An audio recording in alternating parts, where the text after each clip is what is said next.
Hey guys, today we are looking at what I believe to be one of the best outdoors fixed blade knives that you can get.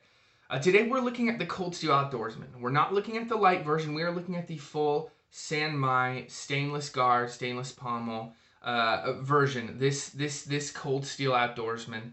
And I really wanted to talk about this knife. This is one of my favorite fixed blade knives.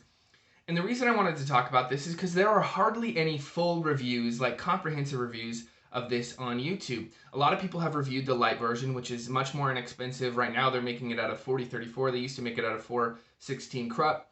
But there aren't many of the full outdoorsman. And we'll get into why I think that is eventually. But I want to just talk about why I think this is such a fantastic fixed blade, why I think it's such a fantastic all-around fixed blade, not just an outdoors knife, but just a general purpose knife. So the specs on this blade, you're looking at a 6-inch blade of San Mai steel. So for those of you who don't know, San Mai is a technique of sandwiching steel. So you can see that line right there. Yep, that's coming right there. Got some scratches on this blade because it has been used. There is softer steel, I believe it's 420J is what they currently use, sandwiched over VG10. So in the center, there is VG10 steel, which is a great steel.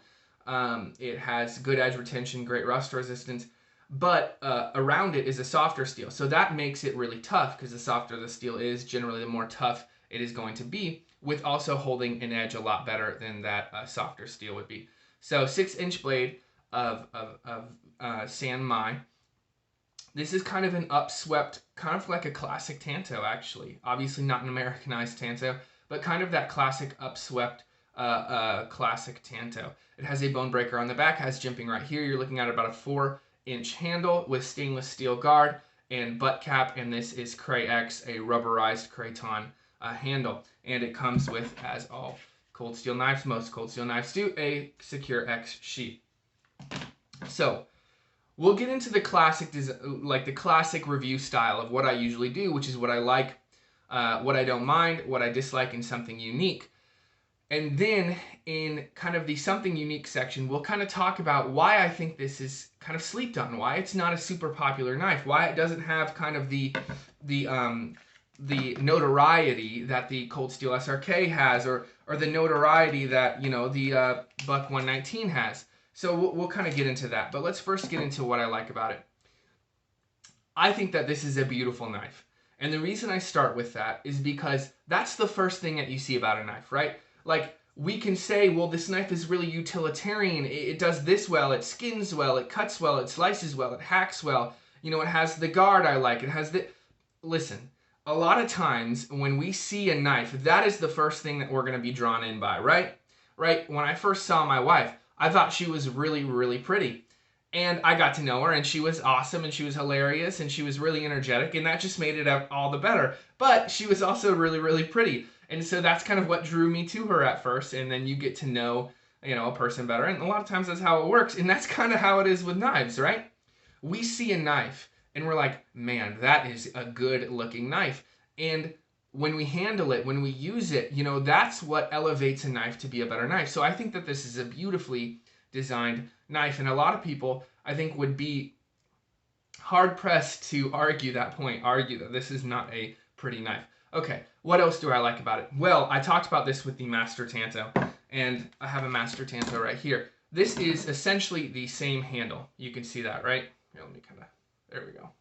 You can see that these are essentially the same handle. The only difference is look at that butt cap. This one is more meant for defensive purposes. This one I'm sure could be used in that way, but it's more of an accent as far as I've seen and I've used. So very similar.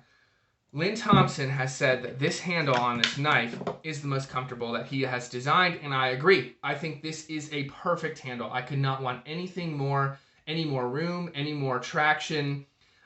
There's nothing about this handle that I do not like. I think it is beautifully designed. It's simple, but it is so comfortable, and it is just fantastic. Another thing I like is the guard and the butt cap. So I think that this is a great design for an outdoors knife. Yes, it adds a good bit of weight, but it makes it elegant. And again, when we're talking about a knife that we want to use maybe for the rest of our lives, we can't put past, we can't ignore the aspects of a knife that when we pull it out, it makes us feel happy. It makes us feel excited to own this knife. And having these accents, having that guard, and having this butt cap, even though they might not be as utilitarian as, say, this SRK, it's just a standard rubberized guard. It's going to work the same way, but do you really need the steel on the Outdoorsman for outdoors use? No, you don't.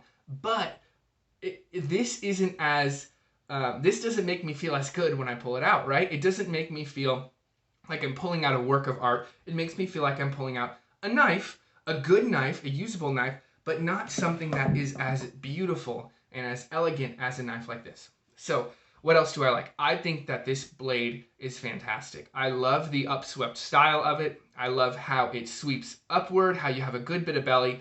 You also have a tip that is a beautiful balance of thickness and precision. When you're talking about tip strength, you have these two knives, and so this is the Cold Steel Master Tanto. So obviously the Tanto is going to be a little bit thicker, right? But this isn't all that much thinner.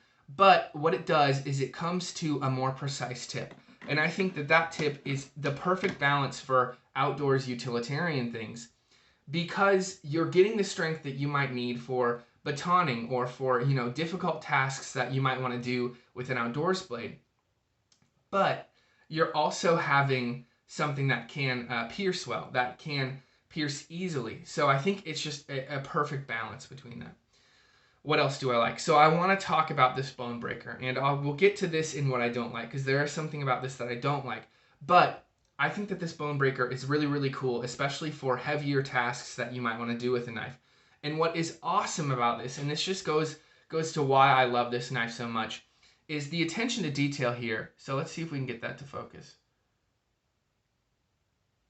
I don't think you guys can see that, but we can see the lamination line very clearly right there, right? There is a lamination line on this bone breaker, and what's so cool is you can see the VG10 coming through there. So this bone breaker, which can be used to cut bone, obviously, but it can also be used to hack through, heavier things. This is a hollow ground knife, so the edge it's not going to be too soft, it's not going to be too brittle, but if you want to hack through something really hard, this can be used for it.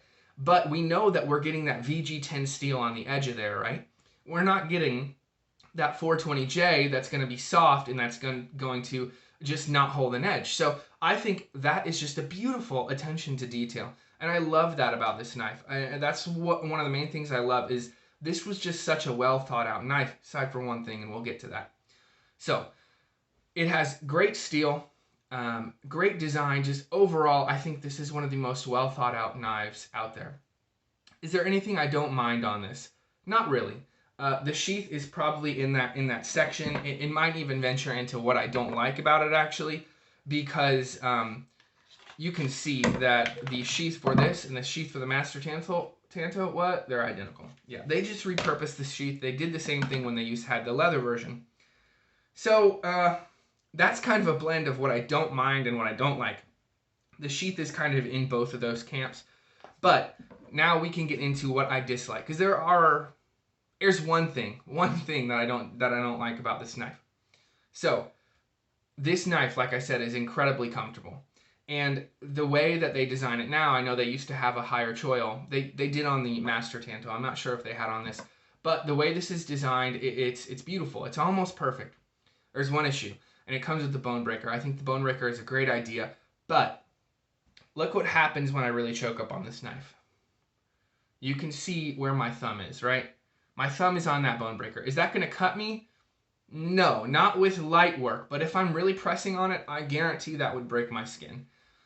So if you're going to be using this for fine detail work, you really honestly need to be wearing gloves.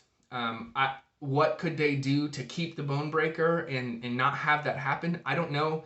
Maybe make it a little smaller, maybe move it up. But then the design of this is going to look a little wonky probably. The proportions would be a bit off. So I think that the bone breaker is cool to have, and I think that it's really, really nice to have actually. But there is that issue of, this is a knife that you might want to do fine detail work. This is the Outdoorsman. It's meant to be used to skin and prepare game, but also, baton. Also, do any bushcraft things that you could want, and it really does excel at that. But if you're going to do fine detail work with this knife, I would recommend using gloves, and that's what I have done. You guys can see the scratches on this. Can you? I hope. This has been a used blade, guys. I have used this a decent amount. I've used it to baton. I have used it to carve, to make feather sticks, to prepare fire. I've used this as my main, fireworking camp knife on numerous occasions to cut meat, to make dinner and stuff like that. And if I had to give it a kind of number out of 10 as a all-around camp, hunting, survival, even defensive kind of knife, I'd probably give it a 9 out of 10. The reason that's 9 and not 10 is because of that design. I think this is overall almost a perfect knife, except for that design. And I don't have overly long thumbs, guys. So if you have an even longer thumb, you're definitely going to be on that bone breaker. That is the only thing I don't like about this knife. The only thing. Let's get into what's unique. The thing I think is unique about this knife is, like I said, I think it's nearly a perfect knife. And hardly anyone knows about it. Hardly anyone talks about it. There aren't the amount of reviews or kind of the notoriety that like Fallen even has in some of their knives. Their A1s and stuff. Even though they're very similarly designed, we could go back and forth on who kind of maybe copied who. But it is kind of like that knife that is going to be almost perfect for every outdoors task, but no one knows about it. And so if you want a knife that is like the biggest sleeper hit of the outdoor knife community, this Cold Steel Outdoorsman is it. It is beautifully designed, and I think the only reason it's not as well known as say the other knives is because it's a bit expensive. But here's what confuses me, and maybe you guys could tell me why you don't think it's more of a hit. A lot of Fallnevens, and a lot of other knives, they have a similar steel, they have a similar setup, and they're even more expensive. And a lot of them are made in Taiwan as well, like this. It used to be made in Japan. So if you guys have insight on why you don't think this knife is as well liked or as well known as some others, I would love to hear that, because I can't imagine why someone would not want to use this knife in the outdoors, use this as a camp knife, as just about anything else. Because when it comes to knives like something like this in comparison to the SRK is fantastic, but it's okay at a lot of jobs that the Outdoorsman is fantastic at. The Buck 119, and they make a lot of versions of this, but this isn't nearly as tough. It's not nearly as comfortable. It's not. I just think it's a lesser blade, even in the nicer steels that they make. Whereas this is going to do everything this does just as well, if not better. And like the Cold Steel Master Tanto. Now this is just a different blade, but it's more well known. It's more well liked than I think the Outdoorsman, and I think that's because this is almost the same knife, except this is an outdoors blade, this is a tactical blade. You could use this as an outdoors blade. Skin and game with it, I can't imagine would be very fun.